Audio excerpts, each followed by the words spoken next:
Hello दोस्तों, आज हम आप लोगों को बताने जा रहे हैं कि जो हमारा foreign exchange facilities for individuals का जो सर्टिफिकेट एग्ज़ाम होता है उसका यूनिट 7 है इंडो नेपाल रेमिटेंस स्कीम से संबंधित।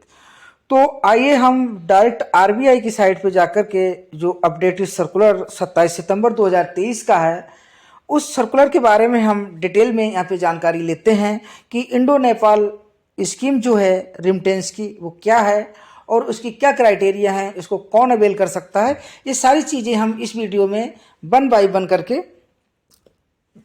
जानेंगे, समझेंगे। ठीक है, आइए टाइम को ना खराब करते हुए सीधे हम चलते हैं पॉइंट की ओर।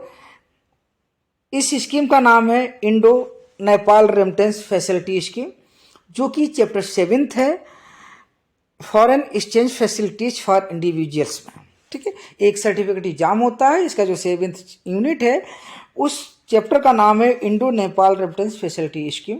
तो इस स्कीम के बारे में हम सबसे पहले जानेंगे कि what is Indo Nepal remittance facility scheme under the NEFT ecosystem. कि ये एक थोड़ा सा हम ब्रीफिंग यहाँ पे ब्रीफिंग के तौर पे हम जान लेते हैं कि जो इंडो नेपाल स्कीम है ये उन माइग्रेंट वर्कर्स के लिए है कि जो नेपाल के रहने वाले तो नेपाल में है लेकिन वो इंडिया में काम करते हैं और उनके फैमिली जैसे कि उनके बच्चे, उनकी मिसेज, उनके पेरेंट्स वहाँ पे रहते हैं, नेपाल में रहते हैं और वो इंडिया में काम करते हैं। तो इंडिया से जब पैसा उनको भेजना होता है तो वो इस स्कीम के तहत पैसा भेज सकते हैं।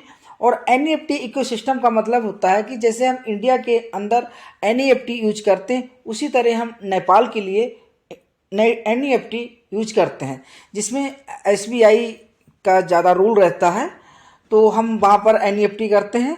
लेकिन इस स्कीम के तहत दोस्तों आप लोगों को याद रखना है कि इस स्कीम के तहत केवल हम इंडिया से पैसा वहाँ पर भेज सकते हैं नेपाल में, और इस स्कीम के तहत नेपाल से पैसा इंडिया में नहीं आ सकता है। जैसा कि दोस्तों आप लोगों ने देखा होगा कि जो एमटीएसएस स्कीम होती है तो एमटीएसएस स्कीम में क्या होता है कि एब्रॉड से पैसा इंडिया में आ सकता है।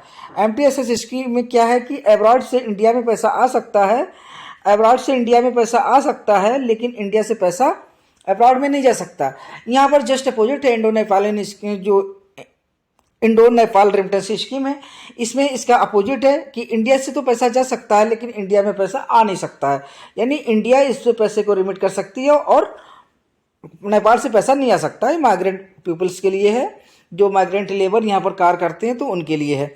ठीक है, आगे आइए हम देख लेते हैं। आई थिंक दोस्तों आप लोग इसमें ब्रीफिंग हमने आप लोगों को बता दी, आप लोग समझ गए होंगे। अब आइए हम चलते हैं आगे, हम देख लेते हैं इसका। जैसा कि फर्स्ट क्वेश्चन है जो मतलब आरबीआई की साइड से हम डायरेक्टली देख पा रहे हैं, तो इसमें है कि जो इंडो नेपाल स्कीम है इसका एनईएफटी इकोसिस्टम के अंतर्गत किस प्रकार से सुविधा प्रदान करती है। आइए हम देखते हैं। इंडो नेपाल रेमिटेंस स्कीम जो है एक क्रॉस बॉर्डर रेमिटेंस स्कीम है, transfer fund from India to Nepal. इसमें इंडिया से नेपाल के लिए फंड को ट्रांसफ़र किया जाता है और ये एक वन वे रेमिटेंस है। जैसा कि हमने बताया कि ये इंडिया से पैसा वहाँ पर भेजा जा सकता है बट वहाँ से इंडिया में पैसा नहीं भेजा सकता, नेपाल से इंडिया में पैसा नहीं भेजा सकता। इनबिल्ट अंडर एनईएफटी इकोसिस्टम, यानी एनईएफटी इकोसिस्टम के अंतर्गत क्या है कि इंडिया से पैसा रेमिटेंस किया जा सकता है, एनईएफटी की जा सकती है नेपाल में, लेकिन नेपाल से एनईएफटी इंडिया में नहीं की जा सकती है। इस स्कीम के तहत the scheme was launch bank of India, ये scheme reserve bank of India के द्वारा लॉन्च की गई है। कब लॉन्च की गई थी? मई 2008 में। टू प्रोवाइड द सेफ और कॉस्ट इफिशिएंट, मतलब कम से कम लागत पर, यानी जो कॉस्ट, क्योंकि यहाँ पर जो माइग्रेंट वर्कर्स हैं वो यहाँ इंडिया में काम करते हैं तो वो इतना ज़्यादा भाई रेमिटेंस में पैसा थोड़ी खर्च करेंगे।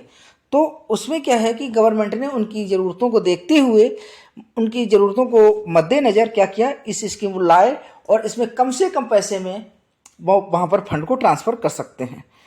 ठीक है, माइग्रेंट नेपाली जो यहाँ पर रहते हैं उनके लिए remittance money back to their families Nepal, कि जो फैमिली उनकी नेपाल में रह रही है उनके लिए इस पैसे को भेजा जा सकता है। इन अगस्त 2021 की अगर बात करें तो इसमें क्या हुआ कि इस स्कीम को enhance boost of the trade payment के लिए, मतलब कहने का मतलब यहाँ पर ये है कि 2021 में इसके क्षेत्र को थोड़ा इन्हांस किया गया, क्षेत्र को थोड़ा बढ़ाया गया, बूस्ट किया गया किसको, ट्रेड पेमेंट के लिए। And two countries and the facilities payment relating to retirement pension our ex serviceman who has settled relocated in Nepal.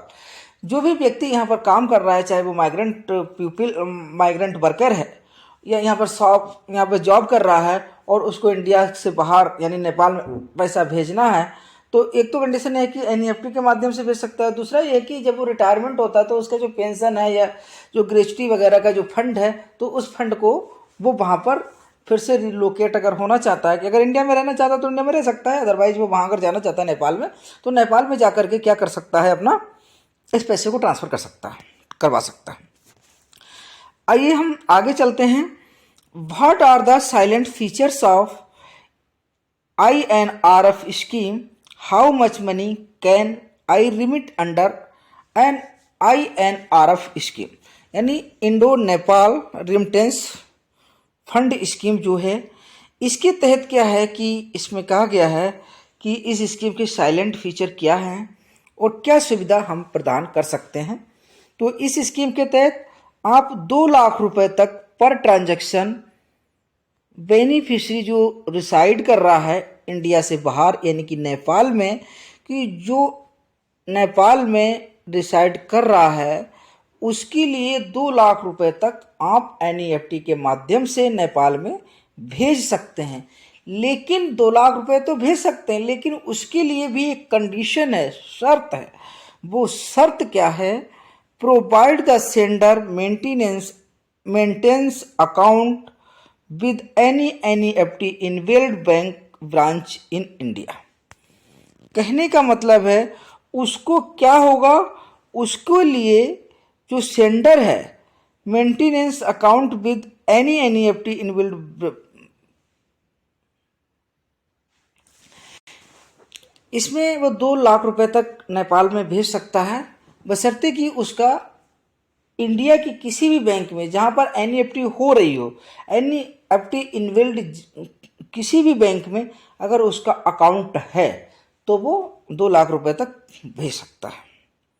ठीक है, पर ट्रांजैक्शन 2 लाख रुपए तक भेज सकता है। ठीक है, और अगर उसका अकाउंट नहीं है इंडिया की किसी बैंक में, तो फिर वो 50,000 रुपए तक पर ट्रांजैक्शन भेज सकता है। यानी क्लियर हो गया कि अगर उसका इंडिया में किसी भी बैंक में अकाउंट है जहां से एनईएफटी हो सकती है, तो वो 2 लाख रुपए तक पर ट्रांजैक्शन भेज सकता है नेपाल के लिए, और अगर अकाउंट नहीं है इंडिया में किसी भी बैंक में उसका, तो वो 50,000 रुपए तक भेज सकता है। आइए आगे चलते हैं थर्ड क्वेश्चन की तरफ। Is there any limit number of transactions, जैसे कि 2 लाख रुपए पर ट्रांजैक्शन भेज सकते हैं, तो क्या ऐसे ट्रांजैक्शनों की कोई लिमिट भी है कि इतने ही ट्रांजैक्शन भेजे जा सकते हैं? How much such remittance can be sent in a year, एक साल में कितने ट्रांजैक्शन किए जा सकते हैं, यानी एक बार में कितनी रिमिटेंस किए जा सकते हैं, 2-2 लाख रुपए करके मतलब कितनी बार कर सकते हैं, ये यहाँ पर कहना चाह रहा है। तो आइए देखते हैं हम इसमें कि there is no remittance if the sender is maintaining account with NEFT branch in India. अगर इंडिया के अंदर जो भी नेपाली वर्कर है, जो भी माइग्रेंट वर्कर है, अगर इंडिया में जॉब कर रहा है और जॉब कर रहा है या किसी भी सोर्स से, जेन्युइन सोर्स से पैसा कमा रहा है, तो उसका अकाउंट अगर इंडिया के अंदर किसी भी बैंक में है, तो वो अनलिमिटेड रिमिटेंस कर सकता है। और अगर अकाउंट नहीं है तो वो 50,000 रुपये पर रिमिटेंस भेजेगा और मैक्सिमम साल में 12 ट्रांजैक्शन कर सकता है। यानी इस प्रकार वो 6 लाख रुपए तक एक साल में भेज सकता है। एक कौन भेज सकता है कि जो वॉक-इन या नॉन कस्टमर है, यानी जिसका अकाउंट इंडिया की किसी भी बैंक में नहीं है। आइए आगे चलते हैं। Beneficiary need to maintain account with bank in, की जो बेनिफिशरी है जिसके लिए पैसे भेजे जा रहे हैं, क्या उसका अकाउंट होना नेपाल में किसी भी बैंक में जरूरी है? कि जैसे मान लीजिए ए बंदा है, वो इंडिया में रह रहा है, इंडिया से उसने 2 लाख रुपए की एनईएफटी की, और जो एनईएफटी की जिस भी बेनिफिशरी के लिए की है नेपाल में, क्या उसका अकाउंट होना जरूरी है? आइए देख लेते हैं। नो, उसका अकाउंट होना जरूरी नहीं है। दिस इज नॉट मैंडेटरी, ये जरूरी नहीं है कि उसका अकाउंट वहाँ नेपाल, जो भी बेनिफिशियरी नेपाल का है उसका अकाउंट वहाँ होना जरूरी नहीं है। लेकिन फिर भी a ideal if the beneficiary maintain account with the bank branch in Nepal to which credit could be afforded. अगर उसका वहाँ पर अकाउंट है तो वेल इन गुड है, तो इजीली पैसा क्रेडिट हो जाएगा उसके अकाउंट में, है ना। अगर अकाउंट नहीं है तब भी कोई दिक्कत नहीं है, लेकिन तो उसमें क्या होगा, थोड़ा पैसा उसको डिले मिलेगा, तो 1 दिन 2 दिन डिले पैसा उसको मिल सकता है बेनिफिशियरी को। In Nepal the NRF scheme is handled by Nepal SBI limited. Nepal की अगर बात करें तो जो स्टेट बैंक ऑफ इंडिया जो है तो वो इसको डील करती है। नेपाल में इसको Nepal State bank of SBI limited जो है वो इसको डील करती है। If the beneficiary does not bank have a bank account, अगर बेनिफिशियरी का वहाँ पर बैंक अकाउंट नहीं है तो उस केस में क्या होता है कि with NCPL are reside in locality area in Nepal not serviced by,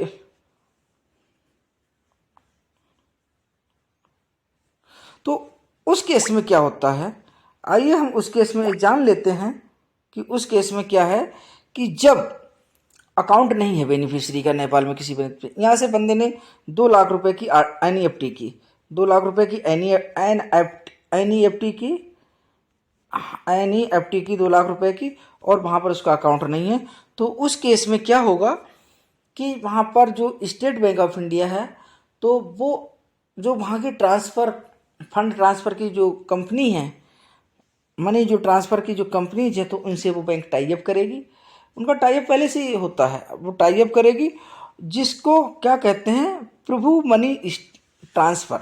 जो वहाँ की ट्रांसफ़र कंपनी है वो है, उसको कहते हैं प्रभु मनी ट्रांसफ़र, ठीक है। वो would like be arrangement for delivery the cash to Nepali to beneficiary.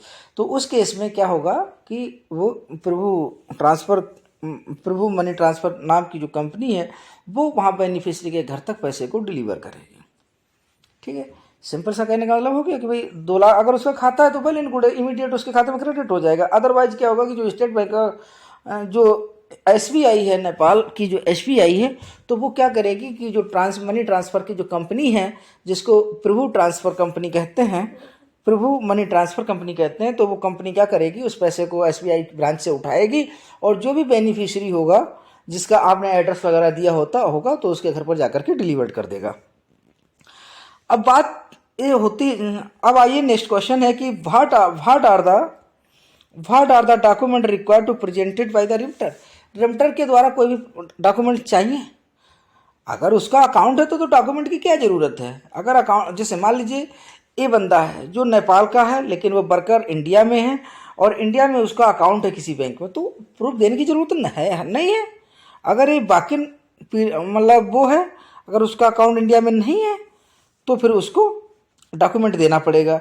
जैसे उसका कौन कौन सा डॉक्यूमेंट लिया जा सकता है, बैंक मांग सकता है, पासपोर्ट की कॉपी मांग सकता है, परमानेंट का पैन नंबर मांग सकता है, ड्राइविंग लाइसेंस मांग सकता है, टेलीफोन नंबर मांग सकता है, या जहाँ भी वो काम कर रहा है, जिस भी कंपनी फैक्ट्री या जिस भी संस्था में काम कर रहा है तो वहाँ से उसका आई कार्ड मांग सकता है, ठीक है। आइए नेक्स्ट चलते हैं। How do the transaction flow from India to Nepal and what are the time line completion of the transaction. कि मतलब जो है किस तरह से इंडिया से नेपाल में पैसा जाता है और उसका कोई टाइमलाइन भी है कि कितने दिन में ट्रांजैक्शन कंप्लीट करना है, ठीक है। इसके बारे में हम डिटेल में यहाँ पर थोड़ा सा देख लेंगे कि remittance under this scheme transfer fund from Nepal to can originated from कहने का मतलब इंडिया में अगर कोई भी बैंक है जो एनईएफटी की सर्विस जिस ब्रांच में इनबिल्ड है वो इस स्कीम के तहत पैसा भेज सकती है।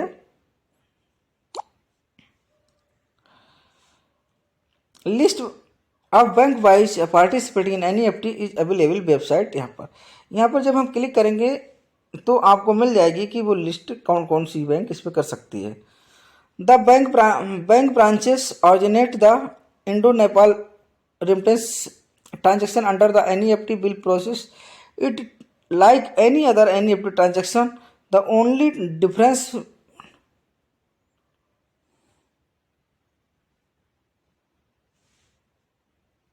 अब देखिए इसमें क्या है कि अगर उसका अकाउंट है तब तो इमीडिएट पैसा चला जाएगा, अगर उसका अकाउंट नहीं है तो जिस दिन पैसा भेजेगा, जैसे बैंक, जैसे इंडिया से जिस दिन पैसा भेजा गया उसी दिन शाम के एंड तक क्या करेगा, वो अरेंजमेंट कराएगा कि पैसा किसको भेजना है, उसका एड्रेस वगैरह जो रिमिटर होगा वो देगा उसको, और उसको देखेगा, आइडेंटिफाई करेगा। जो प्रभु मनी ट्रांसफ़र इस कंपनी है वहाँ की, नेपाल की, तो वो उस बंदे को पैसे जाकर के कैश डिलीवर करेगा।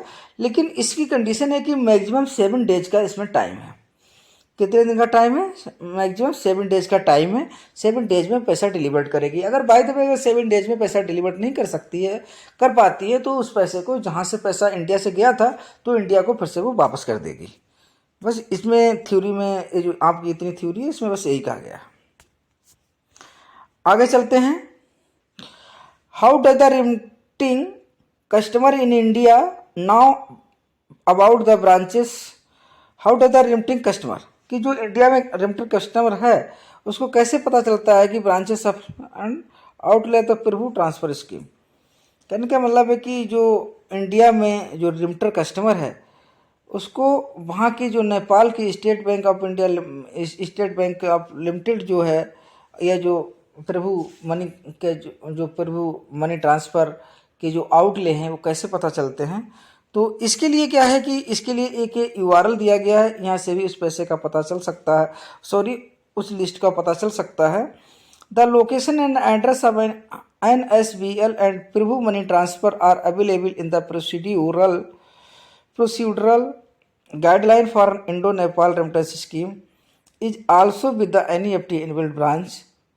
ठीक है, कहने का मतलब है कि हमको ये जानना है कि वहाँ पर इसका प्रभु ट्रांसफ़र स्कीम जो है उसके आउटले कहाँ कहाँ हैं और इसकी जो ब्रांचें हैं किस किस जगह पे हैं नेपाल में। तो आप इस URL पर क्लिक करके आप देख सकते हैं। आइए हम आपको ले चलते हैं उस लिस्ट की तरफ।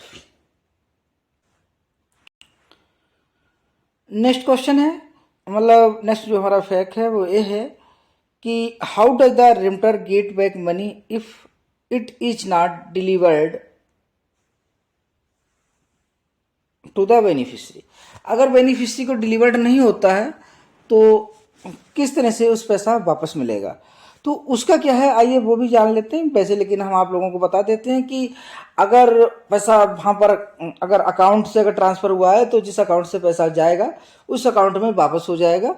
अगर उसने कैश में किया है तो जिस भी बैंक से उसने, जैसे ये बंदा था उसने स्टेट बैंक ऑफ इंडिया से NEFT की थी, स्टेट बैंक ऑफ इंडिया में उसका अकाउंट था, उसने नेपाल के लिए NEFT की, और वो पैसा अगर उसको डिलीवर्ड नहीं हो रहा है वहाँ पर जो प्रभु ट्रांसफ़र स्कीम जो ट्रांसफ़र कंपनी जो है तो वो पैसे को ट्रांसफ़र नहीं कर पा रही, नहीं डिलीवर कर पा रही, तो उस केस में क्या होगा, उसके अकाउंट में वापस आ जाएगा। अब सवाल ये उठता है, तो ये हो गया कि भाई उसका जब अकाउंट इंडिया में SBI ब्रांच में था, ये बंदा जो नेपाल का बंदा था ये बंदा था और ये SBI में उसका अकाउंट था, वहाँ से ट्रांसफ़र किया, पैसा नहीं हुआ तो आ गया। अब मान लीजिए ये बंदे का SBI में या किसी भी ब्रांच में कोई अकाउंट ही नहीं है, अगर ये बंदे का किसी भी बैंक में कोई अकाउंट नहीं है तो उस कंडीशन में क्या करेगा, जब यहाँ पर जाएगा कैश में ट्रांसफ़र करेगा तो कैश में 50,000 रुपये तक ही ट्रांसफ़र कर सकता है। तो उस केस में ये इसने जो ID प्रूफ इसको दिया होगा और अपना मोबाइल नंबर दिया होगा तो उस मोबाइल नंबर पर बैंक वाले फ़ोन करके उसको बुला करके पैसा उसको हैंड ओवर करेंगे। इसमें बस यही है। अब आगे ये देख लेते हैं कि इस स्कीम में जो पैसा ट्रांसफ़र करेंगे तो बैंक कुछ ना कुछ कमीशन लेंगे, कुछ ना कुछ सर्विस चार्ज लेंगे, तो वो service charge nominal service charge होते हैं। तो आइए हम देख लेते हैं कि इनका क्या सर्विस चार्ज रहता है। कि अगर ट्रांजैक्शन 50,000 रुपये तक किया जा रहा है, अगर ट्रांजैक्शन 50,000 रुपया तक करा जा रहा है और वो ऑरिजिनेट बैंक के द्वारा किया जाता है तो मैक्सिमम 5 रुपये पर ट्रांजैक्शन जाएगा।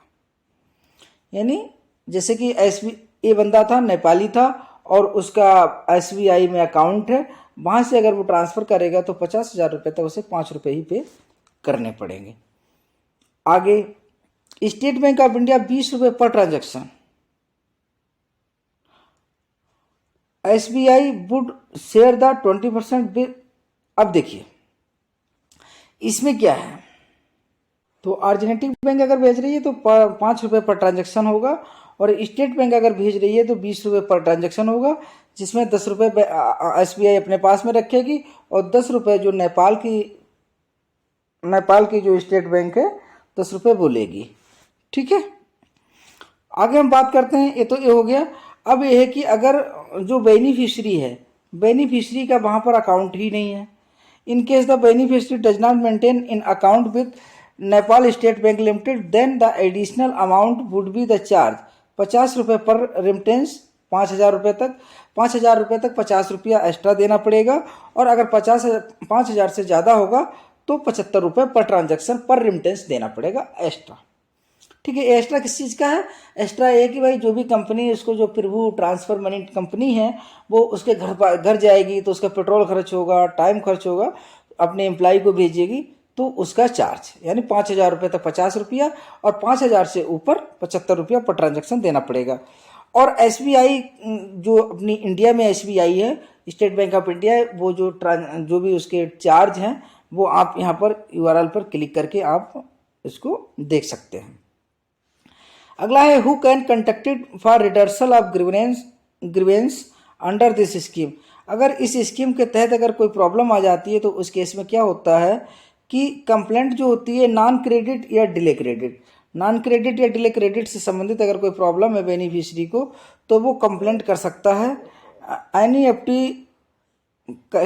NEFT customer facilitated centre for the respective bank, originative bank and or the SBI can be contacted detail the.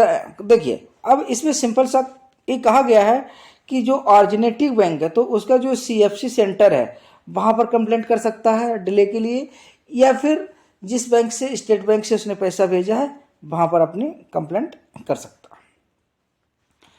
अगला है कि are bilateral arrangement between the bank non bank in India those Nepal covered under INRF scheme. Bilateral arrangement bank और non bank के बीच में है? No. Bilateral arrangement between banks non banks to handle cross border transaction between India and Nepal are not covered under the guideline of I.